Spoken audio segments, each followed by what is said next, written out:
자, 시험 공부하느라고 많이 힘들죠? 네. 조금만 참고 그래도 열심히 해보는 그 자세가 되게 중요합니다. 과정을 되게 소중히 여기는 사람이 진짜 훌륭한 사람인 거 알죠? 자, 오늘은 하천에 대해서 해보도록 할게요. 먼저 하천에 대해서 하려고 하면 기본적인 개념을 몇 가지 좀 알고 있어야 되겠습니다. 그 중에 하나가 바로 하계망과 유역에 대해서 알아보는 것부터 먼저 시작을 할게요. 자, 우리나라 하천의 특색 이제 들어가기 전에 하계망부터 먼저 할게요. 하계망은 지금 오른쪽에 보이는 것처럼 하천이 지류와 자, 요런 게 이제 지류가 되겠죠. 지류와 본류가 연결되어 있는 어떤 하천의 일정한 어떤 체계 같은 것들 다 하계망이라고 합니다. 자, 지금 여기 번호가 붙여져 있죠. 이걸 우리는 하천의 차수라고 해요. 아무것도 만나지 않는 처음 혼자 시작하는 하천을 우리가 1차 하천이라고 합니다. 1차와 1차가 모이면 2차, 2차와 2차가 모이면 3차. 하지만 3차와 1차가 만났다 그래서 4차가 되진 않죠. 바로 3차와 3차가 만났을 때, 자, 3차와 3차가 만났을 때 이제 4차가 되는 거죠. 자, 이렇게 차수가 높을수록 상류가 되고요. 차수가 낮을수록 하류가 됩니다. 이렇게 하계망을 만들고 있는 이 하계망이 모여드는 이 전체적인 범위, 이 전체적인 범위를 우리가 뭐라고 합니까? 유역이라고 합니다. 자, 그리고 상류와 하류에 따라서 어떤 특징이 있는지도 한번 살펴보도록 할게요. 자, 먼저 경사로 보게 되면 당연히 상류, 산지가 되겠죠. 하류는 평야 지역이라고 봐도 크게 무리가 없을 것 같아요. 경사가 어디가 급하겠어요? 상류가 급하겠죠? 하류는 완만하고 하천의 폭은 차수가 낮은 상류가 아무래도 좁죠. 여러 개의 하천이 모인 하류 지역으로 갈수록 하천의 폭은 넓어질 겁니다. 그리고 당연히 유량도 상류는 적고요. 하류는 많겠죠. 자, 그 하천에 쌓여 있는 퇴적물의 입자는 상류 지역은 크죠. 하류 지역은 하지만 입자가 작은 것들이 멀리까지 내려와 있겠죠. 그리고 원마도가 있습니다. 원마도는 자, 지금 보세요. 이렇게 거친 거는 원마도가 낮다고 하고요. 자, 이렇게 둥글둥글한 이런 것들은 어때요? 원마도가 높다고 하죠. 처음에는 상류 지역에서는 서로 부딪히기도 좀 덜했고 바로 암석에서 떼어져 나왔기 때문에 원마도가 낮은 편에 속하죠. 하지만 하류는 이동해서 가면서 암석들끼리 부딪히면서 둥글둥글한 형태의 원마도가 높은 표적물을 볼 수가 있습니다. 자, 또 다른 모습으로 한번 분수계, 그 다음에 하계망, 유역을 살펴볼게요. 분수계가 바로 뭐가 된다 그랬어요? 산지 된다 그랬죠?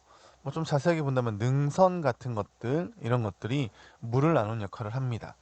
A하천과 B하천은 바로 여기 보이는 이 분수계, 능선에 의해서 비가 오게 되면 나눠지게 되는 거죠. 이쪽으로 물이 흐르고 얘는 이쪽으로 물이 흐르고. 자, 그래서 이렇게 A라고 하는 하천에 하계망을 볼 수가 있고요. 그 하계망이 모여드는 이 범위를 뭐라고 합니까? A하천의 유역이라고 합니다. B하천도 마찬가지겠죠.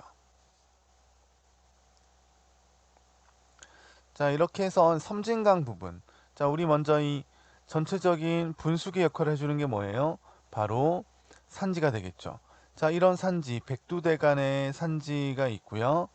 거기에서 시작을 해서 하계망을 이루면서 멀리 바다까지 흘러가게 됩니다.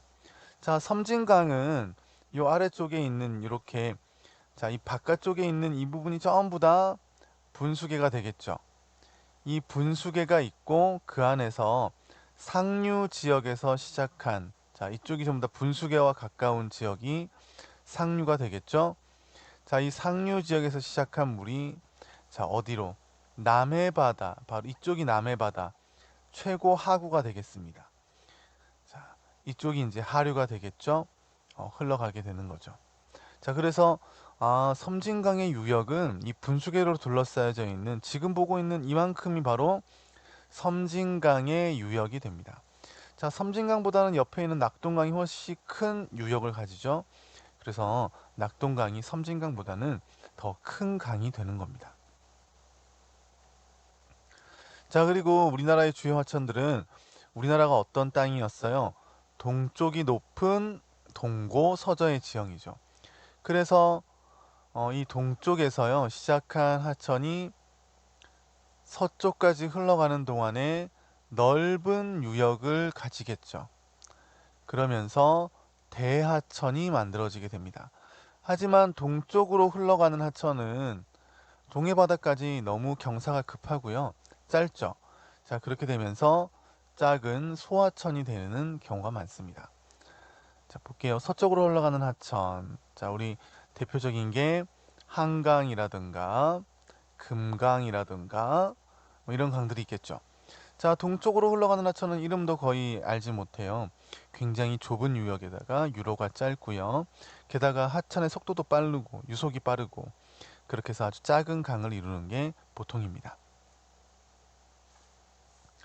자, 여기서 이제 우리나라는 큰 분수계가 다 어느 쪽에 치우쳐져 있어요? 바로 동쪽에, 이 동쪽 편에 치우쳐져 있죠. 그래서 여기서 시작한 물이 흘러서 한강이 되고요. 금강이 되고요. 영산강이 되고 섬진강이 되고 낙동강이 되어서 나가는 거죠. 네. 자, 그렇기 때문에 우리나라는 서쪽으로 흘러가는 하천이 대부분 대하천이 되죠. 자, 그리고 동쪽으로 흘러가는 하천 한번 살펴보세요. 저 위쪽에 두만강을 제외하고서는 굉장히 짧은 유로들밖에 없습니다. 그쵸? 네. 그래서 아주 소하천을 이루게 되어 있습니다. 자, 또 우리나라의 대표적인 하천의 특징이 바로 유량 변화가 심하다는 거예요. 특히 우리나라는 여름철에 비가 많이 오죠. 그래서 여름철에는 굉장히 하천의 유량이 많다가 겨울철은 비가 적게 오면서 강바닥이 드러날 정도로 유량이 아주 적죠. 네. 그런 것이 이제 우리나라 하천의 대표적인 특징입니다. 그리고 우리나라는 그 물을 담는 유역 면적이 좁죠. 당연히 나라가 좁고요. 산지가 많잖아요, 우리나라는. 그러니까 그런 산들로 둘러싸여져 있다 보니까 어, 유역도 그렇게 큰 편이 아니죠. 그래서 조금만 비가 와도 물이 쉽게 불어나고요. 또한 물을 많이 담고 있지 못하기 때문에 또 쉽게 마를 수 있죠. 자, 그러면서 유량, 하천의 물의 양의 변화가 아주 큽니다. 자, 이러다 보니까 하천을 이용한 교통이 발달하기 어렵고요. 수력 발전, 1년 내내 물이 좀 있어야 하천, 이 댐에서 물을 떨어뜨리면서 수력 발전을 할 텐데 그게 어렵죠. 그리고 쉽게 물이 불어나면서 홍수도 자주 발생하게 됩니다. 자, 그래서 저수지라든가 보, 다목적 댐 같은 걸 만들어서 물을 안정적으로 관리하고자 했죠. 그리고 녹색댐이라고 하는데요.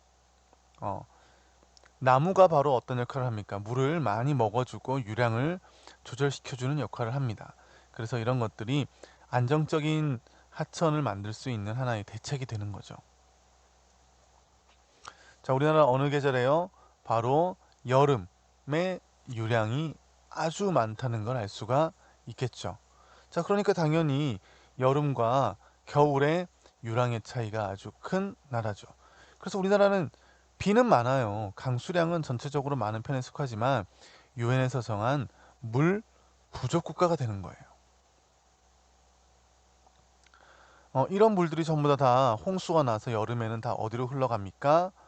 바다로 전부 다 물이 빠져나가기 때문에 쓸 수가 없는 거죠. 자, 여기 보면은 자, 언제 유량이 많아요? 바로 여기도 여름인 걸 알 수 있습니다. 한강에서 보게 되면 한강은 여름에만 많이 그 유량이 있고요. 나머지 계절은 굉장히 유량이 적죠. 그 1년 중에 50% 이상이 여름에 비가 집중되기 때문에 이건 어쩔 수가 없습니다. 그래서 어떤 하천의 최소 유량을 1로 보고요. 최대 유량이 얼마인가 이걸 x로 보는 거예요. 자, 이걸 뭐라고 합니까? 바로 하상계수라고 합니다. 하상계수가 크다라는 건 하천이 어떻다? 불안정하다는 뜻이겠죠. 자, 예전에 우리나라는 이렇게 하상계수가 최소일 때에 비하면 최대가 393배나 많았었어요. 하지만 지금은 90배로 줄었죠. 이건 댐이라든가 또는 저수지라든가 보 같은 것들이 있으면서 최소 유량을 많이 늘려주었고요. 또 하천으로 흘러 들어가는 물의 양은 이런 댐 같은 것들이 이렇게 막아주게 되면서 줄어들게 되다 보니까 이렇게 하상 계수가 줄어들게 되었죠. 그래서 과거보다는 어떻게 됐어요? 이렇게 간다는 것은 안정적으로 변하고 있다 이렇게 볼 수가 있겠죠. 자, 그리고 우리나라 세 번째 마지막 특징입니다. 우리나라는 바닷물이 강을 역류해서 들어간다는 거예요. 그런 하천은 우리가 바로 감조하천이라고 합니다. 특히 대부분의 큰 하천이 황해와 남해로 흘러가는데 그런 황해와 남해는 밀물과 썰물이 있게 되고 이 밀물과 썰물에 의해서 강물의 높이가 수위가 하루에 몇 번, 두 번 움직이게 되죠. 자, 그러다 보니까 특히 밀물 때 바닷물이 역류에 들어가면서 하천이 쉽게 범람할 수 있죠. 특히 여름철에 안 그래도 홍수가 나기 직전인데 바닷물까지 역류한다면 그 바닷물이 주변 농경지로 넘어가게 되면서 바닷물이 넘칠 수 있겠죠. 그렇게 되면 농작물이 아주 큰 피해를 입을 겁니다. 그걸 뭐라고 해요? 염분의 피해, 염해라고 합니다. 자, 이런 것들 바닷물이 역류하는 걸 막기 위해서 여러 가지 대책이 있는데요. 그 대책이 대표적인 게 바로 바닷물의 역류를 막는 뚝을 만드는 겁니다. 그걸 뭐라고 합니까? 하구에 만들어진 뚝이라 그래서 하구뚝이라고 하고요. 그 다음에 좀 더 큰 규모의 바닷물을 막는 것이 있습니다. 그게 바로 방조제라고 합니다. 자, 여기 보면 이쪽 이 금강 하구뚝이에요. 이쪽이 금강이에요. 내륙이죠. 자, 이쪽이 바로 서해입니다. 갯벌이 좀 보이죠? 만약에 이 앞에 하구뚝이 없다면 이 서해 바닷물이 쭉 저 깊숙한 곳까지 들어가게 되죠.